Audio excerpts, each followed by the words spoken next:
نماز پڑھنے کے بعد امام صاحب نے ایک صاحب کو اٹھایا اور اس سے کلمہ پڑھوایا، اشہد ان لا الہ الا اللہ واشہد ان محمدا عبدہ ورسولہ۔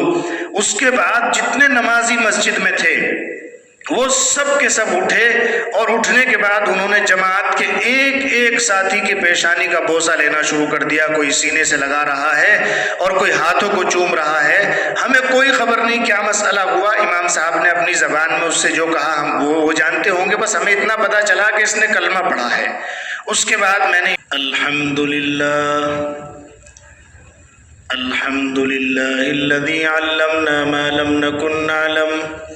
والصلاة والسلام على رسوله الأكرم وعلى آله وأصحابه المحترم أما بعد قال الله سبحانه وتعالى أعوذ بالله من الشيطان الرجيم بسم الله الرحمن الرحيم والذين جاهدوا فينا لنهدينهم سبلنا وَإِنَّ اللَّهَ لَمَعَ الْمُحْسِنِينَ۔ صدق اللہ العظیم۔ میرے محترم دوستو، بزرگو، اللہ تبارک و تعالی نے ہم سب کو دنیا کے اندر آخری نبی حضرت محمد صلی اللہ علیہ وسلم کا امتی ہونے کا شرف بخشا ہے۔ آپ کی امت میں پیدا ہونا یہ بہت بڑے فخر کی بات ہے، لیکن قرآن پاک کے اندر خیر امت کس کو کہا گیا ہے، اس کے تعلق سے قرآن کی ایک آیت کنتم خیر امت اخرجت للناس تأمرون بالمعروف وتنہون عن المنکر، یہ اس بات کی دلالت کرتی ہے کہ امت محمدیہ میں جو خیر امت کا لقب حاصل کیے ہوئے ہیں وہ حضرات ہیں جو امر بالمعروف اور نہی عن المنکر کرتے ہیں، یعنی لوگوں کو اچھائی کی باتیں بتاتے ہیں اور برائیوں سے لوگوں کو روکتے ہیں۔ اس میں ایک بڑی جماعت علماء کرام کی اپنے خطابات کے ذریعے سے جمعوں کے خطبوں میں اور جلسوں میں اور دیگر اجتماعات میں جو ہے اپنے اپنے انداز میں علماء کرام درس و تدریس کی خدمات انجام دیتے ہوئے، اور کچھ لوگ جو ہے کتابیں لکھ کر کے امر بالمعروف اور نہی عن المنکر کر رہے ہیں۔ لیکن دنیا کے اندر ایک ایسی جماعت جو گھر گھر جا کر، در در جا کر، قریہ قریہ، بستی بستی، ملک ملک میں جا کر جو ہے اللہ کے نبی محمد صلی اللہ علیہ وسلم کے دین کو لوگوں تک پہنچا رہے ہیں، جس کو ہم دعوت و تبلیغ کے نام سے جانتے ہیں۔ الحمدللہ ساری دنیا میں دعوت و تبلیغ کا کام بڑے عروج پر ہے، اور اس میں بہت سے محنت کرنے والے ایسی محنتیں کر رہے ہیں کہ ان کی محنتوں سے لوگ ایمان میں داخل ہو رہے ہیں۔ اسی کے تعلق سے مجھے ایک بات آج آپ کو یہ عرض کرنی ہے، بتانی ہے کہ سن 2018 میں ہمارا افریقہ کے ایک ملک کینیا میں جانا ہوا دعوت و تبلیغ کی نسبت پر۔ اس ملک میں جانے کے بعد ہمارے ساتھ ہمارے حلقے کے بڑے بڑے امیر ذمہ دار موجود تھے، لیکن وہ اپنی زبان، یہاں کی جو اردو زبان ہوتی ہے ہندوستان کے اندر، وہ ہندوستانی زبان جانتے تھے، افریقن زبان تو ان کو آتی نہیں تھی، اور اسی طریقے سے علماء کے علاوہ عام طور پر لوگ عربی سے مانوس نہیں ہوتے ہیں۔ اب وہاں جا کر کے جب ان لوگوں سے ملاقات کا مسئلہ، ان لوگوں کو دعوت دینے کا مسئلہ، بہت دقت ہوئی اور بڑی پریشانی ہوئی اس بات سے کہ ہم ان لوگوں کو سمجھائیں کیسے، اور ان کو سمجھانے کے لیے ہمیں یہاں بھیجا گیا ہے۔